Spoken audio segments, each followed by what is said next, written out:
Meningitis adalah kondisi peradangan pada selaput otak dan sumsum tulang belakang, meninges.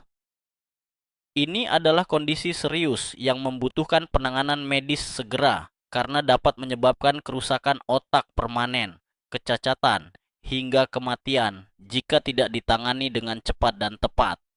Penyebab meningitis sangat beragam, namun sebagian besar kasus dipicu oleh infeksi. Kita bisa mengelompokkannya menjadi beberapa jenis utama. Meningitis bakteri adalah jenis yang paling berbahaya dan mengancam jiwa. Di Indonesia, bakteri umum penyebabnya meliputi Streptococcus pneumoniae atau Pneumococcus, Neisseria meningitidis, Meningococcus, dan Haemophilus influenzae tipe B, Hib. Bakteri-bakteri ini dapat menyebar melalui percikan pernapasan atau merambat dari infeksi lain di tubuh, seperti infeksi telinga atau sinus, kemudian mencapai otak dan selaputnya.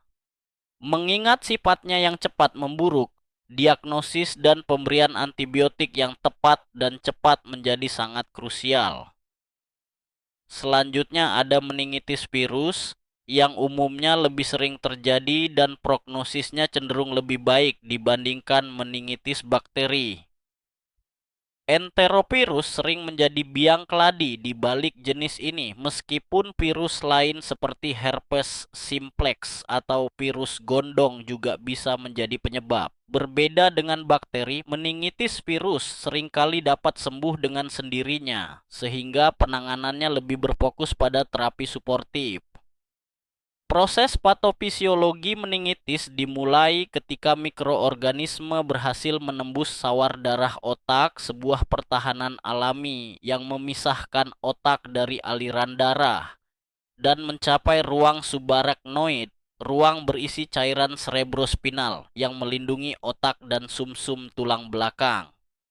Begitu berada di sana, mikroorganisme ini akan berkembang biak dan memicu respons peradangan yang kuat dari sistem kekebalan tubuh. Pelepasan zat-zat peradangan atau sitokin menyebabkan pembuluh darah di meninges melebar, vasodilatasi, dan menjadi lebih permeabel, memungkinkan cairan dan protein bocor dari pembuluh darah ke dalam ruang subarachnoid. Proses inilah yang mengakibatkan pembengkakan otak, edema cerebri, dan peningkatan tekanan di dalam tengkorak, tekanan intrakranial atau TIK. Peningkatan TIK yang tidak terkontrol dapat menekan jaringan otak dan mengganggu aliran darah, berpotensi menyebabkan kerusakan sel-sel otak dan munculnya berbagai manifestasi neurologi. Gejala klinis meningitis dapat bervariasi pada setiap individu, namun ada beberapa tanda khas yang harus diwaspadai. Penderita umumnya akan mengalami demam tinggi mendadak yang seringkali disertai menggigil, dan nyeri kepala hebat yang biasanya sangat parah dan tidak merespons obat pereda nyeri biasa. Tanda klasik lainnya adalah kaku kudu, yaitu ketidakmampuan untuk menekuk leher ke depan karena kekakuan dan nyeri akibat iritasi meningen. Selain itu, gejala lain yang mungkin muncul adalah fotofobia, sensitivitas ekstrem terhadap cahaya, mual dan muntah yang seringkali proyektil atau tanpa didahului rasa mual, serta penurunan kesadaran mulai dari kebingungan, kantuk berlebihan, hingga koma. Kejang juga lebih sering terjadi pada kasus meningitis bakteri. Pada beberapa kasus meningitis meningokokus, dapat muncul ruam kulit berupa bintik-bintik merah keunguan yang tidak hilang saat ditekan, non-blanching rash, menandakan adanya perdarahan kecil di bawah kulit.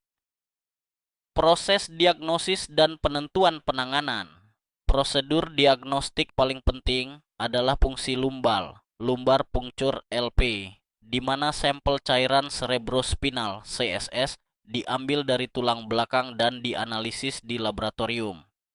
Analisis ini meliputi pemeriksaan kadar protein dan glukosa. Pada meningitis bakteri, protein umumnya tinggi dan glukosa rendah, serta penghitungan jumlah dan jenis sel. Pewarnaan gram dan kultur juga dilakukan untuk mengidentifikasi bakteri atau jamur penyebab, sementara tes PCR dapat digunakan untuk deteksi cepat materi genetik virus atau bakteri. Selain itu, tes darah seperti hitung darah lengkap, C-reaktif protein CRP, dan kultur darah juga dapat dilakukan.